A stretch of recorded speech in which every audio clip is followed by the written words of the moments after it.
De l'évangile de Jésus-Christ selon saint Luc. En ce temps-là, le disciple qui rentrait d'Emmaüs racontait aux 11 apôtres et à leurs compagnons ce qui s'était passé sur la route et comment le Seigneur s'était fait reconnaître par eux à la fraction du pain. Comme ils ont parlé encore, lui-même fut présent au milieu d'eux et leur dit « La paix soit avec vous ». Saisis de frayeur et de crainte, ils croyaient voir un esprit. Jésus leur dit, « Pourquoi êtes-vous bouleversés? Et pourquoi ces pensées qui surgissent dans votre cœur? Voyez mes mains et mes pieds, c'est bien moi.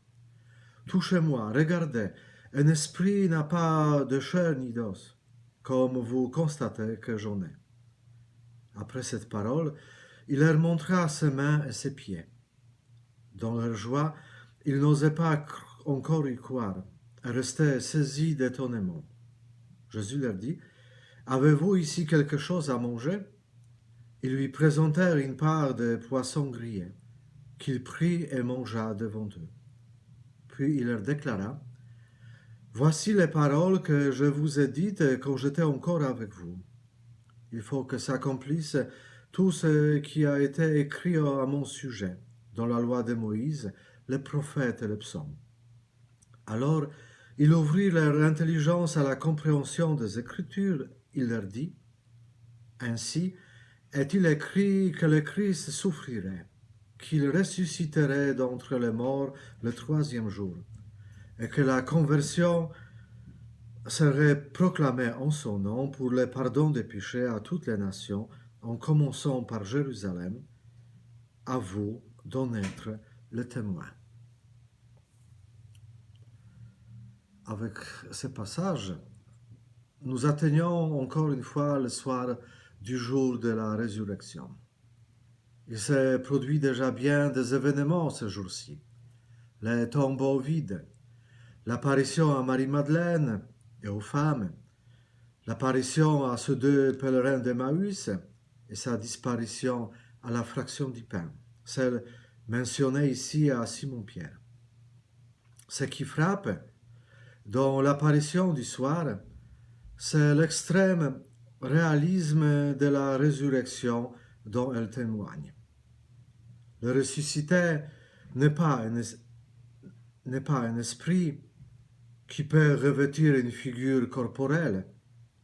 Il n'est pas comme les anges qui n'ont pas de corps par nature mais peuvent en revêtir l'apparence.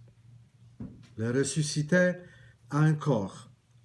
Il est spirituel et corporel. La corporéité est engagée dans la résurrection. Elle en fait partie.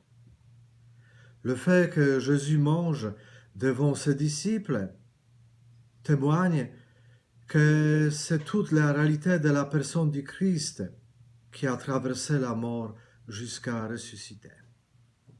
Certes, l'état du corps ressuscité du Christ n'est pas le même qu'avant. Il a des qualités que le nôtre n'a pas. Il n'est pas soumis aux contraintes de l'espace, du temps, de la quantité. L'important pour nous est de saisir que ce corps participe déjà à la vie éternelle dans le Christ, qu'il participe à la communication de la vie nouvelle, à ceux qu'il rencontre.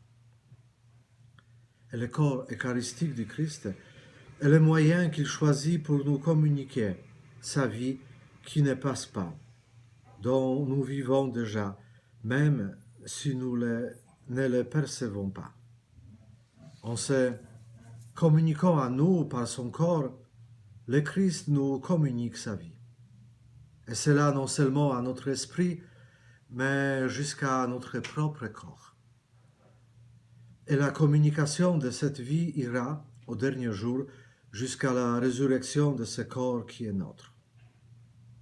Comment le sera-t-il? Là encore, une certaine prudence bienvenue. Mais on peut essayer d'approcher à travers une image empruntée au père Molinier. Il s'interrogeait sur le génie de Chopin. remarquait que le piano faisait corps avec lui. Son génie, son esprit s'exprimait comme directement par l'instrument qui ne faisait plus qu'un avec lui. C'est une image pour saisir que notre corps glorieux sera pleinement soumis aux sollicitations de notre esprit. Et on sera l'expression la plus parfaite et la plus tangible. Nous jouerons du corps glorieux. Le corps ne sera plus, comme il est souvent ici-bas, un lieu de pesanteur ou de contraire. Il sera l'instrument de l'âme. L'harmonie du corps et de l'âme sera totale.